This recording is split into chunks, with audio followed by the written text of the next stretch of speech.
Blessings to everybody. Come on in, come on in. I am trying to and trying to get myself together now. I try not to show this side of me. I desire to be transparent, but I try not to be this transparent. My sister, who is also a prophet, she's a prophetess, gave me a word, and I literally, when she said what she said, something blew up in me, something ignited in me. Hey, Javon, blessings to you, good to see you. When she said what she said, something ignited in me. So I was driving, and I literally began to weep like a baby and had to pull over into the parking lot. You know how that when you receive a word from God, and the word is so God that it hits you in a certain place, and you can't even compose yourself. I was in that place, including when you receive a word from someone that is pure in spirit, someone you know that walks in truth and walks in integrity. It makes a difference. And my sister, who operates in the prophetic, or is a prophetess, I should say, just texted me a word that hit me in a place and just literally brought me to tears. I had to literally, I'm literally in the parking lot now because I couldn't drive. I had to literally pull myself over and compose myself, because when she said it, I didn't even have time to think about what was said, and that's when you know it's God, when something is said to you, and excuse me, you all, I'm sorry, and you don't have time to think about it. It just hits you. Whew.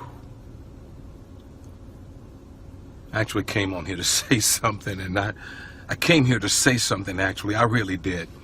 I came here to say something, and I can't even compose myself enough to get out what it was I came on here to say,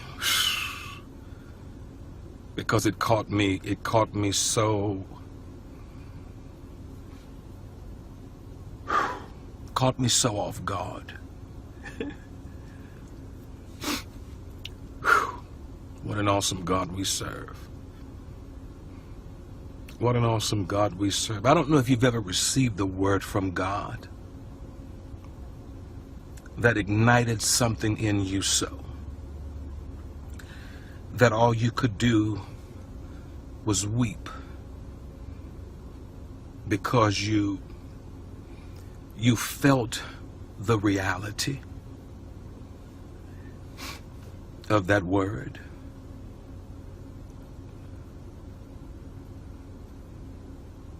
I don't know if you've received a word like that, where it's only a word, but the word that you hear is so real, is so tangible, so touchable, that it touches a place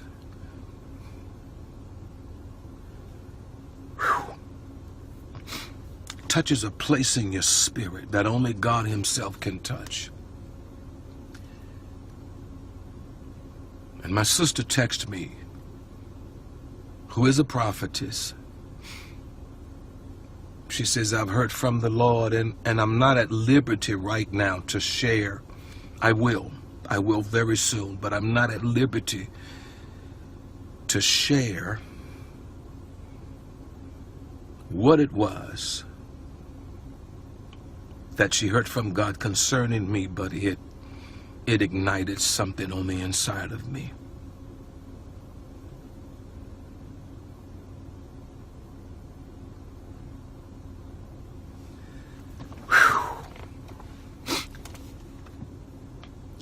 Listen, I let me get myself together because I'm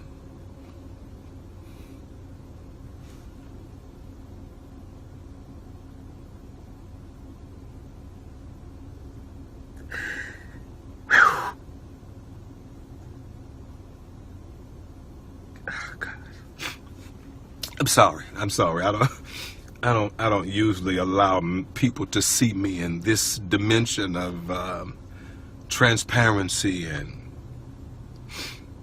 and vulnerability, but God can touch something.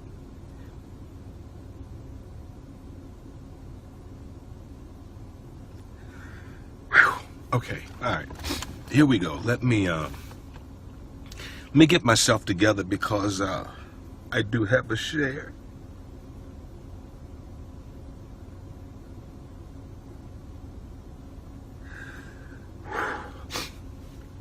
And there's my sister right there. I'm sorry. I actually have a word to share. I actually have a word to share, but my older sister, again, who's a prophetess, and she's here now. She's here now.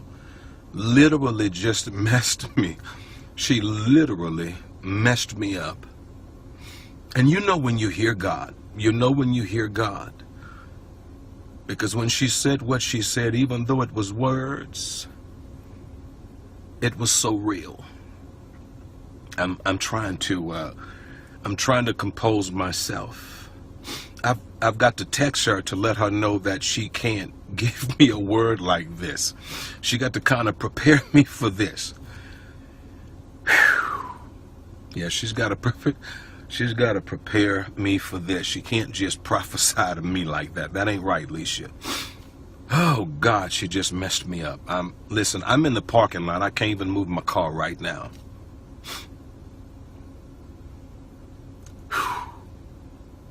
I'm not, normally I don't allow this level and dimension of transparency to show, but I'm in that place now.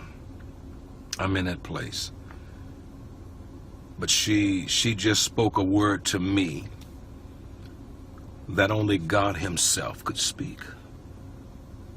Have you ever had a word spoken to you that you know could only be God? She just prophesied something to me that only God himself could have spoken. Hey, Prophet Stanley, good to see you, man of God. Love you, sir. Love you.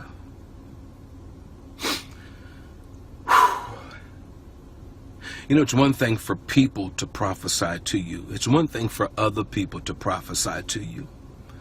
But when you've got a sister who walks in truth, who walks in purity, who walks in integrity, that texts you and say, the Lord told me to tell you, it means something like nobody's business. I can't even explain. I can't even begin to explain what that meant for me. But listen, here it is. Let me share.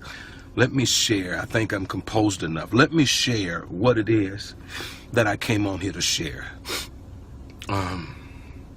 Yeah, absolutely. Yeah, Pastor Sams. Yeah, when you have a sister, I'm talking about someone who knows you like nobody else knows you. Someone who walks in purity, someone who walks in truth, someone who walks in integrity. Integrity that knocks on your door and say, the Lord told me to tell you. It means something like words cannot describe. But listen, let me share this. I've got a quick share, and I want to share this because this is going to literally change somebody's life. I think I'm in that place now where I can. But this is going to share. This is going to change rather somebody's life. And I want you to share this with your friends and share this with your family. But there is a gentleman that I know and whom I've been having conversations with. We've been conversing for some time. And he's saved, and he is a believer, but he doesn't have a very matured relationship in God. And I want you to stay with me and listen to this because you'll see where I'm going with this later. But he's saved.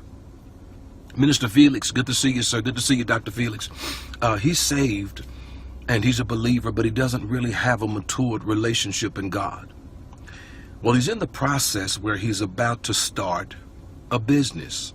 He's an electrician amongst doing some other work, and he's about to start his own. And one day he and I were talking and we were conversing, and the Spirit of the Lord spoke to me. And the Lord said, I want you to sow $100 into his life, and I want you to do it now. And you know, when God says now, he doesn't mean tomorrow. When God says now, he doesn't mean an hour from now. When God says now, he doesn't mean 3 weeks from now. When God says now, he doesn't even mean 2 minutes from now. When God says now, God literally and technically means now. Because I've discovered that delayed obedience is disobedience. Did y'all get that? I'm going to say that again. I've discovered that delayed obedience is disobedience. When God said do it now, he doesn't mean a day from now. He doesn't mean 2 weeks from now. Man, my sister done messed me up. I can't. Oh God. But anyway, yeah, he doesn't mean 3 weeks from now. He doesn't mean a day from now. He doesn't mean hours from now. But when God says now, God means now. He says, I want you to sow $100 into that young man's life, and I want you to sow it now. Didn't have the money on me at the time. Literally told me, stay right where you are, give me a minute, I'll be right back. Went to the bank, got the $100, came back, and I put $100 into his hands. And before he could even ask me, what was this about? His eyes got watery and he began to weep. He says, what are you doing? I said, man, listen, I'm a Christian. I said, and you already know that I've got a relationship with the Lord. I love him with all of my heart. I said, while I was standing up conversing with you, the Lord told me to sow $100 into your life for your business. And he began to weep. He's a young man. He has, I think he's about 35 years old now. He's a young man, 35 years of age. And up until today, he has never met his father. Doesn't know what his father looks like. And he began to weep. And he calls me Mr. Herman. He says, Mr. Herman, nobody has ever given me nothing. Nobody has ever done anything for me. And I put $100 in his hand, and the young man began to weep. And it was some type of paperwork that he needed in order to solidify his business, in order to validate his business, to legitimize his business. He took that money and got his paperwork and came in 3 days later and literally showed me the manuscript or the contract or whatever it was he needed to get. That was, and I had no idea. I didn't even know this. He says, you had no idea what you did when you did what you did, because the paperwork that I needed cost me $100 that I didn't have in my own bank account. See, when God commands you to give, you never know why he's commanding you to give. I had no idea that he had paperwork that was necessary, that he needed $100 for, that he didn't even have in his own bank account. Long story short, he says, my wife and myself, he and his wife rather, owned 2 automobiles. One of the automobiles actually shut down on them. They just recently purchased it about 2 years ago.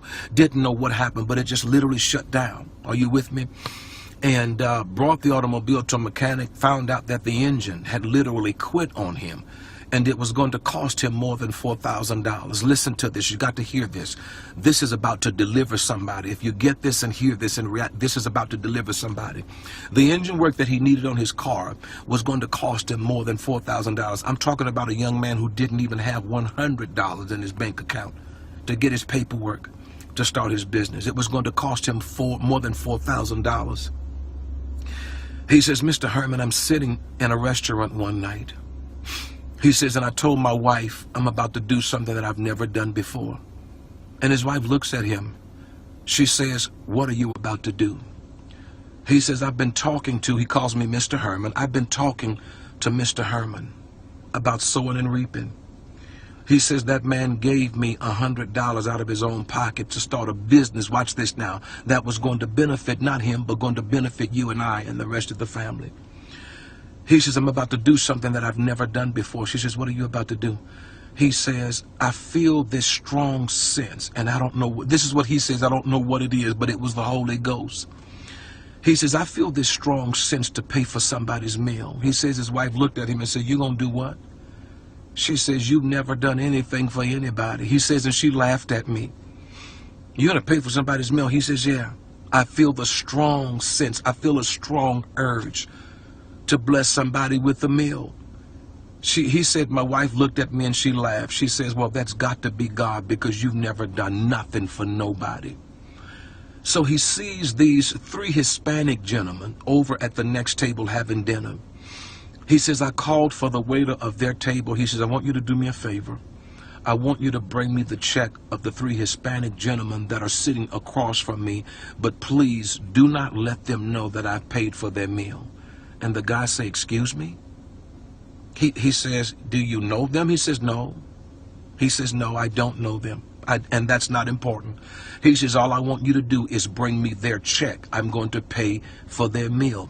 He says, don't tell them anything. Whatever it is they were going to order, let them order. I'm going to pay for their meal. He said, Mr. Herman and my wife and myself, we had just gotten paid that night. And I was going into, you got to hear this, man. This thing touched something in me until I wept like a baby. He says, I was going into bill money that we really didn't even have to spend. And he looks at me, he says, but I got this strong urge that I had to. The guy brings me the check, and he says, my wife looked at me. She says, this is due. That's due. We've got $4,000 worth of work. Again, these are young Christians. These are young believers. We've got $4,000 worth of work to be done on an automobile. God, I feel glory that we don't have in our bank account, and you want to treat somebody to dinner? He said, Mr. Herman, we almost got into an argument at the table because I was about to spend money. My God, I'm about to weep again that I really didn't have. He says, I paid for those guys' meals, and we walked out of the restaurant. He says, we went to bed that night. I woke up that morning. Listen to this. You got to hear this. We went to bed that night. He says, and I woke up that morning. He says, and all of a sudden, I heard a voice. And this is what he said. He didn't say it was God. He says, I heard a voice. He says, I heard a voice that said, call the dealership and find out if there's any recalls on your automobile. He said, Mr. Herman, I had never in my life heard a voice that loud and heard a voice that clear. He says, I got on the telephone and I called, gave them the year, the make, and the model of my automobile. Listen, that guy told me this testimony and I wept like a baby in his face. He says, I called the dealership, gave them the year, make, and model of the automobile. He says, Mr. Herman, and then he began to weep.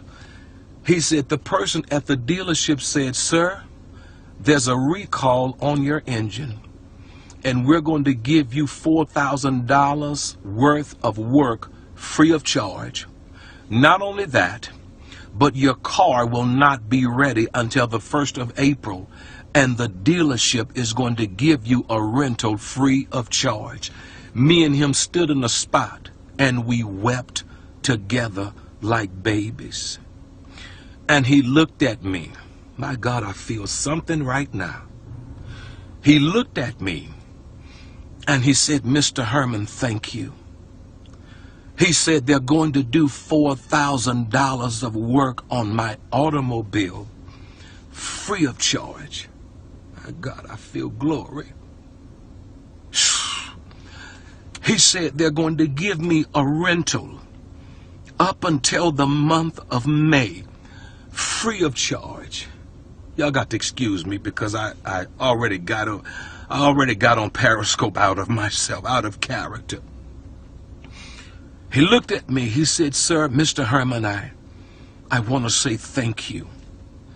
And we both are weeping, and I looked at him with tears in my eyes. And I said, Mike, what are you thanking me for? He says, because, sir, you changed my life. He said, you changed my life. I said, what do you mean? What do you mean I changed your life? He says, because it was one thing for you to tell me about sowing and reaping. He says, but when you walked in my presence and you took $100 out, and you took $100 out of your bank account,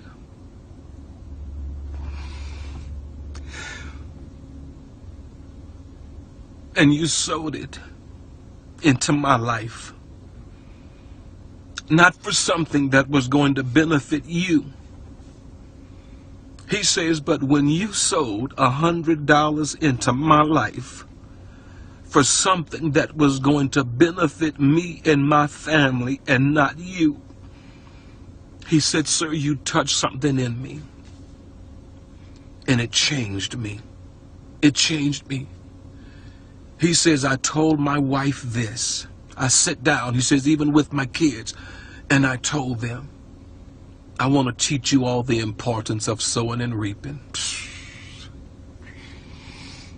He says, and I sat down and told them how I sowed $85 into the life of 3 guys, and watch this, got more than a $4,000 harvest for it.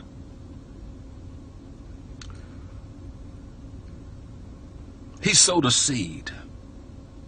$85. He paid for somebody's meal. And in return, God gave him more than $4,000.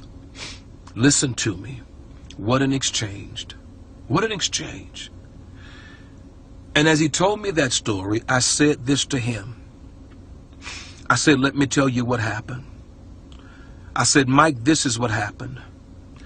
I said, when you did what God commanded you to do concerning somebody else, God commanded somebody else to do what they were purposed to do concerning you.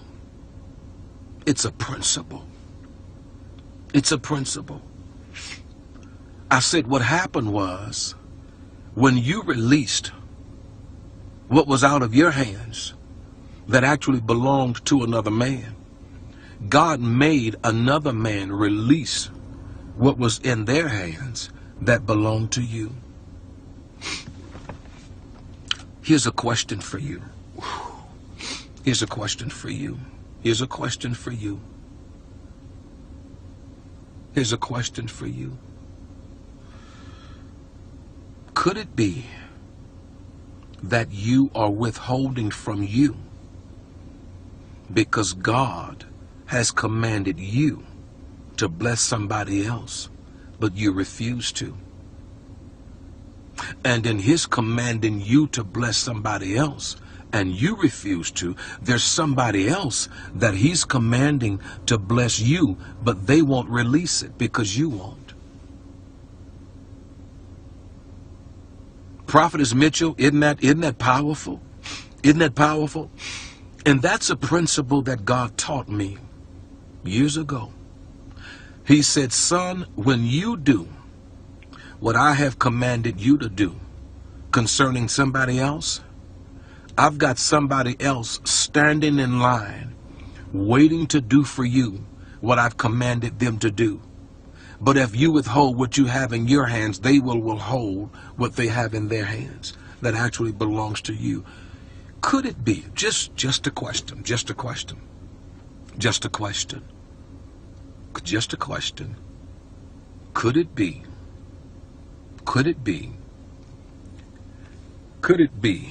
that you are hurting yourself? Could it be that you are closing the doors on yourself? Could it be that there are doors that God is waiting to open for you, but you won't do what God commanded you to do? So because you haven't done what God has commanded you to do concerning another man, God has not allowed another man to do toward you what he's commanded him to do. So you're withholding, and then God's withholding. That young man brought somebody, listen to this now, listen to this. That young man brought somebody's meal, but God gave him a feast. He brought somebody's lunch, but God gave him a banquet. He sold $85 into paying for 3 Hispanic gentlemen's dinner. And God turns around. Prophetess Mitchell, isn't that crazy? Isn't that crazy? And God turns around. God turns around and allowed this man to receive more than $4,000 worth of work on his automobile, plus a rental car until the first week in May. This man is about to get a brand new engine that he's not going to pay 1 penny for, because he did what God told him to do. Do what God tells you to do. Do what God tells you to do. Watch this now. He opened up a window for one man, but God opened up a door for him. How many know that doors are taller and larger and wider than windows? I'm going to say it again just for the sake of clarity, because somebody missed that. I said he opened up a window for somebody else, but then God came back and opened up a door for him. What if God is leading you to open up a window for somebody else because he so desires to open up a door for you? What if God is leading you to give somebody a lunch because he has a banquet for you?